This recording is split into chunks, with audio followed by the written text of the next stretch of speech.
با شکرگزاری از صاحب استقلالی دولتی سیاست سازنده و بنیادکارانه پیشوای ملت پرزیدنت جمهوری تاجیکستان محترم امامعلی رحمان در دهه تسخله دهات به نام میرعلی محمدعلی فی ناحیه وسه انطلاق کشاد و برهوا در دوره کارهای آبادانی بخشیده به استقبال جشن ملی ساخته شده با اشتراک رهبری دولت مورد استفاده قرار داده شده است و ما را میباید به عوض این غمخوری پیشوای ملت در اجرای مسئولیتی که داریم وطن دوست و وطن پرست باشیم. فعالیتمان را با احساس گرم وطن دوستی و حس بلند ملی برای رشد دولت و جامعه روانه سازیم. با همین سخن افتتاحی رئیس اتفاق کسبه کارمندان ساحه معارف ناحیه وسه مهرنیسا حلیمزاده با مناسبت روز اتفاقهای کسبه تاجیکستان به همایش تنتنوی آغاز بخشید.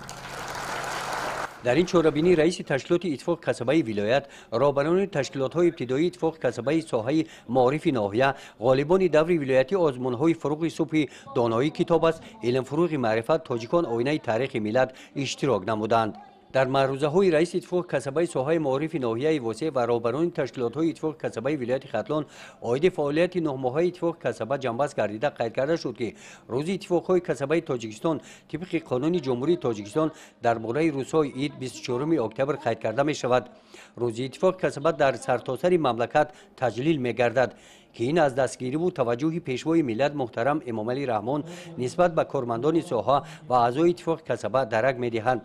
همزمان تاکید گردید که مرحله رشد اتفاق کسبه در تاریخ 33 ساله استقلال دولتی تاجیکستان محض از سال 2001 صفتاً آغاز یافت.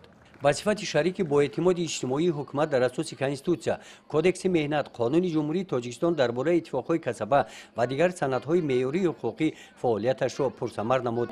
برگزاری نخستین ملاقات رهبری دولت با مسئولین این تشکیلات با نفوذ 24 اکتبر سال 2019 در کاخ باربد پایتخت مملکت بلند گردیدن نقش تشکیلات و اعضای آن در جامعه در زمان صاحب استقلالی از سیاست سازنده پیشوای ملت بوده این وادار می‌نماید که فعالیت باز هم گسترده گردد.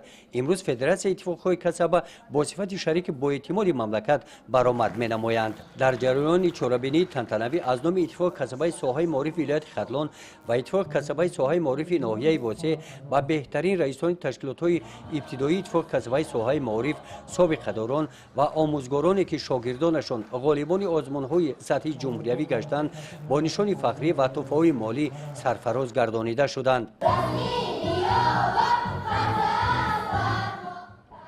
در آخر برنامه فرهنگی عبارت از شعر و سرود و رقص‌های جالب پیشنهاد حاضرین گردانیده شدند. گزارش خواجه نظریف خدای نظر ظهروف از ناحیه واسه برای برنامه اطلاعاتی نوید.